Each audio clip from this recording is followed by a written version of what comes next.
exercise at all to make fun of me like that. It brings out the worst in me. Hey everybody, my name's Aaron McDonald, and you are watching Private Parts. I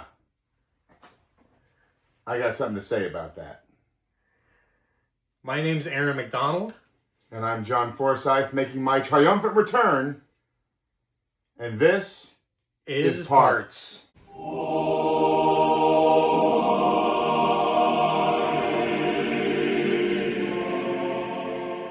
Alright, today we're just going to be chopping it up and kind of catching up on some things that we watched.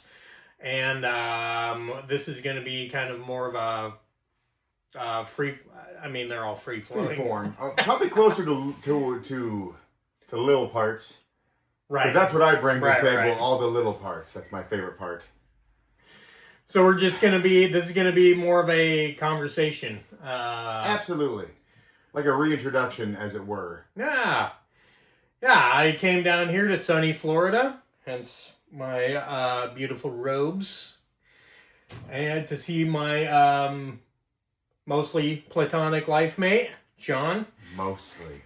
And so, let's talk movies. Movies at the fuck up! Alright, so... So, Aaron, what have you been watching lately, Mr. McDonald? So, let's see. On the way down here, I loaded up the iPad and downloaded some movies, some stuff that I've been wanting to see for a while, and stuff that I bought and I just haven't gotten around to like watching. All right. You know, when you have a wife and a kid and everything, Life. your time is limited. Lifetimes. Right. Life finds a way to get in the way. Lifetime's the way to Lifetime. get in the way. Best Christmas movies. Not get in the way, but is lovely and it finds a way. Best. Life finds a way. Jeff Goldblum. So, I watch. Have you ever seen Q&A? I don't know. Okay. Modern? Is that modern or is that older? Well, no, it's older. It's older, like okay. from, I want to say like 85, 86. Oh, okay. It's Sydney. Well, this reminded me because we just watched Crime 101. Yes, we did. And so Nick Nolte No, God. was in that. Poor Nick, though. Poor guy. He's It's had a hard life. It's time for the home, I think. I think that we got to sign him in because, Oh. The voice hasn't changed, but it's the quivering lip that was really bothering me. It's a little more shaky than it used to be. So Q&A is Nick Nolte plays this a corrupt Irish cop in New York in the mid-80s. All right.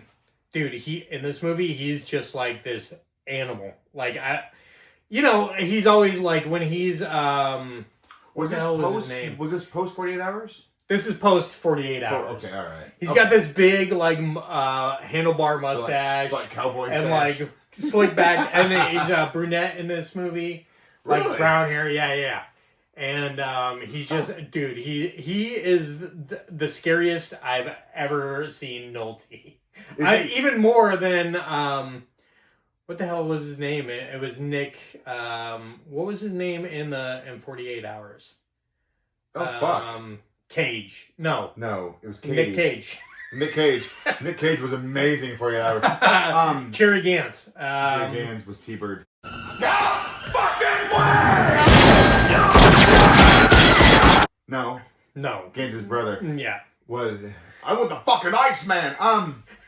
What was his name in 48 hours? Because it was Convict. Was Eddie Murphy? And what was his name? Cates? It was Cates. Cates. Yes. Trying to think of the ugly mustache. Jack Cates. And Reggie Hammond. It was Reggie Hammond. Reggie Hammond. New sheriff in town. Go ahead. His name. Reggie Hammond. So he plays this corrupt cop. He's like this animalistic wild man. All right. And Timothy Hutton is an ex-cop turned DA who's brought into this case. So the opening of the movie, we see Nolte like kind of set this dude up outside of like a Chicano bar. And he smokes this guy. He just blows him away. All right. And so Hutton comes in as the DA to like verify it was a good shoot. Oh, all right. And so he's doing the. Did they plant a gun, like he planted a gun. Yeah, he planted a gun, and thing? it was like, it was like a whole thing. And like on the street, he's like, he's got this reputation for being like a real bastard, you know, like a dirty, like yeah. Just like everybody's scared of this dude. And so, but in the police force, he's like legendary, you know. And this is before, right. Okay, I see what you're saying. Yeah. And this is before. I mean, this is well before. Like, this is still when, like we were like glorifying like police violence. Like, right. I mean, not to this level, but it was like it was still during the Cobra era. It wasn't as like frowned upon to be a little rough. Right. Rough around the edges. It was just accepted that you were gonna get your head fucking kicked in. You're gonna get the cops could fuck you up. Yeah. And that's just how it was. Right. Take your medicine, boy. Back. And so Hutton is the DA, and he's doing the Q&A, right? And putting anything they explain that anything that goes on the record in the Q&A has to be entered into evidence. Okay. And the cops doing the detectives investigating the shoot are Charles Dutton or no. Yeah, Charles Dutton. Who the fuck is Charles Dutton? I do know Charles Dutton. So yes. Okay. So Charles Dutton and Luis Guzman are these the detectives that are verifying that it's a good shoot. Yeah. And there's some discrepancies between witness testimony and the way. I almost said Jack Cates. The way Nolte, the stories aren't lining up, right? All right. And so they start bringing in a bunch of witnesses and stuff, and then we get Armand Asante playing like a Cuban, and he's got this long flowing. I mean, dude, with the perfect like spit curl thing happening. No spit curl, but spit curl. just long flowing hair, almost like not quite a Carlito Bargante accent. You think you're big time? You're gonna fucking die big time. But like, he's leaning pretty heavy into it. Nobody overacts and like fills my heart with overacting like Armand Asante. 100%. That dude is legendary. So fuck you, man. Fuck you. No, fuck you. Come on, what are you talking about? Little Tony Vasquez is 120 pounds. Are you gonna stand there and tell me he's gonna carry what, a 45 and a 32? How? Wearing duck pants with no belt? Oh, you a detective? Well, you fucking right, you rice and beanie. You see his 32 sticking out his boot when he fell. Everybody knows this is all a man carry. Oh, There's a million people that... You saying Brennan whacked Tony out? Hey, I guess that's for me to know and you to find out. Defective Valentine. If there's scenery to be chewed up in a movie, he's gonna fucking chew it. Dude, that's all there is to it. And he's very like, even you just feel like that guy is gonna fucking eat you alive. Yeah, you know? there is an intensity. Everything you ever see him in, there's even when he's not playing a bad guy, right? Which is rare. He's mostly, but there's an intensity to him, right? Oh yeah. Like I would not want to like arm wrestle him, right? Yeah. And this is back you, like, when bite your thumb off, like that's it would mean to. We just be so into it that just shit would just happen. That's how you trade secret. That's how you win a fucking arm wrestling match. You bite. So Asante is like a local, I want to say Cuban, but he's like a Hispanic, like drug dealer in the community, and So it kind of goes. It's a Sidney Lumet movie. So who's that? He did like Dog Day Afternoon. Like he does. He did the pretty, big seven, like those big The 70s. Verdict. I think he did. The Verdict was him. That was Paul Newman. Right. Great movie, but sadly, halfway through you realize he's going to win, so there's no stakes. Spoiler alert! Spoiler. So it's like full of intensity, and when I watched it, it was like really. I don't want to say it was unexpected. Like, it's totally on PC. The language in there is very. Streets of New York, 1983. Right, yeah. right. So it's back when you could still slap a woman on screen and it was comical. Yeah, well, I mean, is it? But it's still. I mean, it was. There's a lot of. It involves the gay community and the trans community, and there's a lot of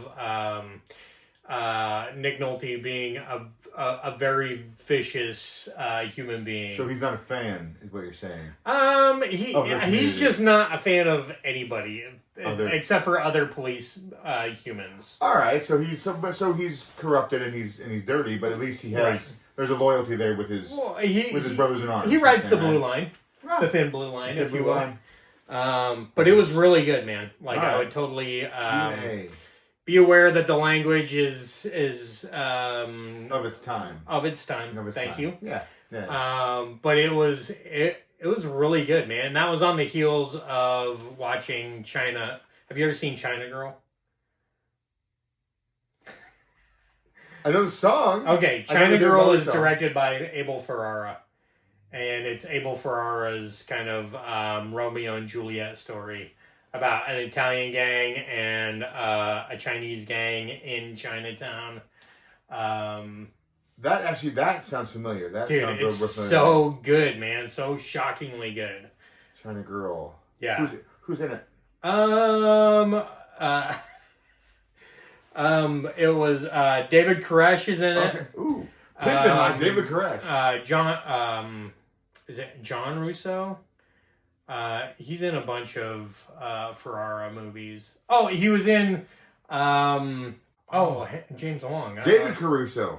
David Caruso, yeah. Yes, there you go, okay. Paul Hip. I forgot and James Wong was in it, yeah. That's Cassandra's dad in fucking Wayne's World 2. Yes. That's how I know and him. Lo Pan. And he's Lo Pan. Yeah, exactly. so it's James Hong, James Russo, and David Caruso. Not David Koresh. David Koresh. Is that what I said? You did say David Koresh. Okay. I was going to say, what? Yeah. The Branch Davidians had nothing to do with Abel Ferrara and the production of China Girl. But that it was just in... I've just been watching these kind of older, like... crime, like 80s and 90s crime movies. LA and right, that kind of stuff, right? Yeah. But Abel Ferrara, What else? I was going to say, okay. I know the name, but I can't think of what else he did. Okay, he did. Judging by your face, I know it's going to be He something. did one of your favorite movies of all time, you sick man. He did King of New York, and I'll give you a hint. It's got Harvey Keitel. The Band of Yeah. Nice. No, I did not. I didn't know that name. Yep. All right. Yeah. That's movie. That's one of my. I know this. So many quotes I could say that I'm not allowed to say. So I'll never hear Kashmir the same way ever again in my entire life. Let's just put it that way. So anyhow, China Girl was really good, but that kind of got me on this kick of Just doing. you shut your mouth. Yeah. I've got Running on Empty in the queue. I don't know if you've ever... The song by Jackson Brown? Yeah. Featured heavily in Forrest Gump.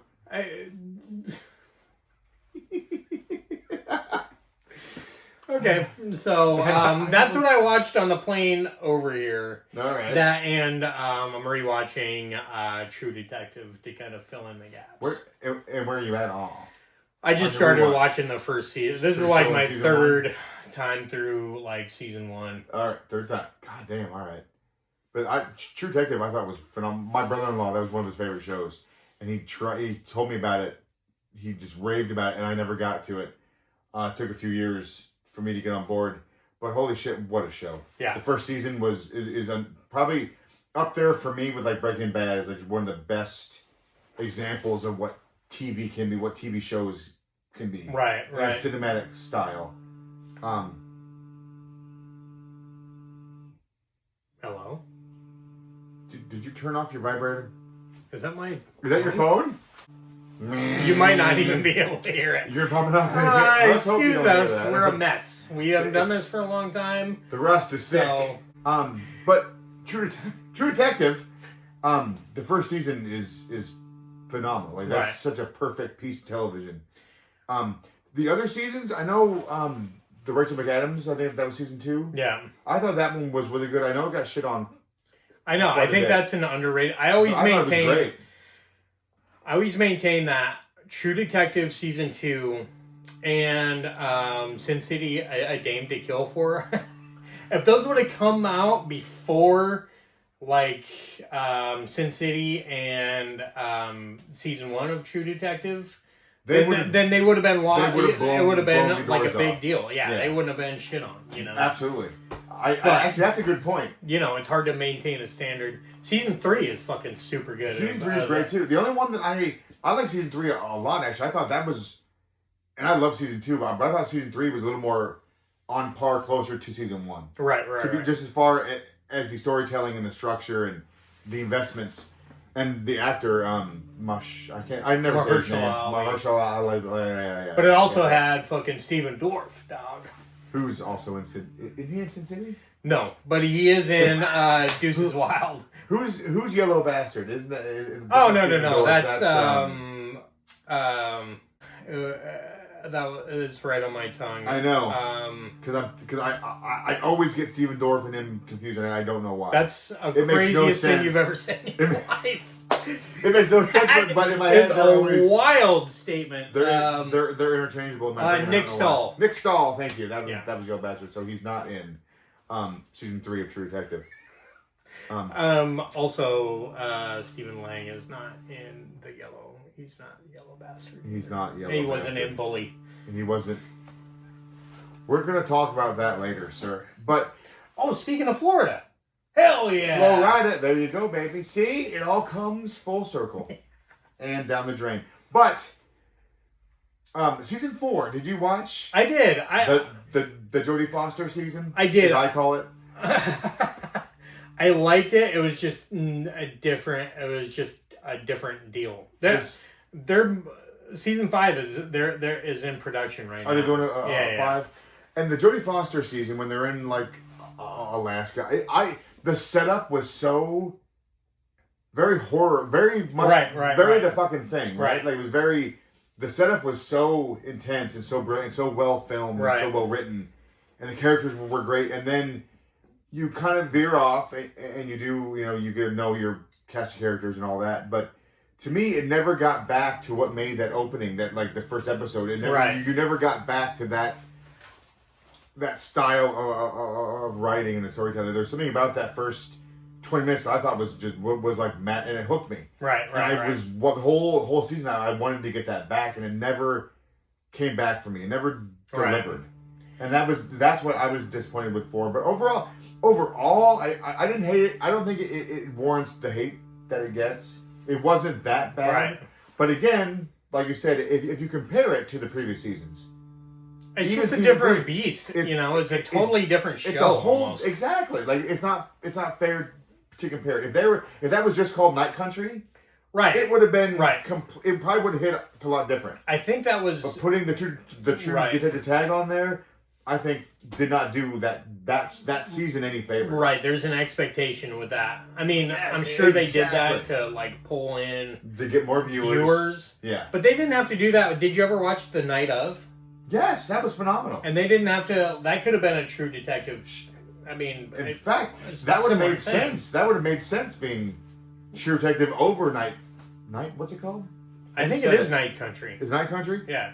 Yeah, that would have made more sense being a part of to the universe rather than Night Country was. In my opinion. I think originally it was supposed to be just like its own thing. and then for some reason they got saddled with the True Detective. And it's going to get more traction. It's going to be right. There's a horror movie that was not written to be. I think it's one of the Hellraisers. I think most of the Hellraisers. I think most of the second half, but you know they what weren't it was? written to be. It was the one Hellraiser movies, but then they tried to get more traction behind them, so they attached it. Or maybe it was a Halloween movie. It was. I mean, I think they do that fairly often, but the Hellraiser with Craig. What the hell is his name? Craig Schaefer. That was after Bloodline. Yes. Exactly. It was like the first direct-to-video Hellraiser movie was without Doug Bradley. No, it still had Doug Bradley was there. Now? Yeah, he was there all the way until they It's been a while up until they got the robust. The robust. He was bored, so they must have found some really good fucking food in hell because that boy Pinhead was eating. Boy, those cheeks are bigger than mine, and that's saying something. Yes. Yeah. Pinhead shouldn't. Like he was done have that much life in him. He was done tearing souls apart and had to start tearing chicken apart. He was hungry. What was hungry? We digress. What the hell were we talking about? True Detective. Okay, yeah. And, and tagging random scripts to yeah. What would probably sell better as a True Detective versus its own thing. So there is a new True Detective. I did not know coming that. out, That's and really it's cool. it's done. I think it was it Mia DaCosta that did the last? Yes. She's doing the next. She's doing the next round of. Is it going to tie in to the Night Country? I have no idea. Do we know? They haven't said like a synopsis or nothing. Huh? We're just in the dark. Oh, I think it's based in New York. Sorry. Wow. I think it's based in New York though. This one's going to be in New York. So we're going Scream 6 route. Nice. Oh. Okay. Do we want to talk about this now? I'm telling you that I know we don't want to fall into the dated trap, but there is something to be said. 'Cause I think there's some equal opportunity arguments here to be had. Okay. For pros and cons of Scream 7. Probably the most, arguably, I wouldn't say arguably, probably the most controversial or the most divisive among the Scream fans. See? Yeah, that's I did those good pull. Those good 10-point words in there.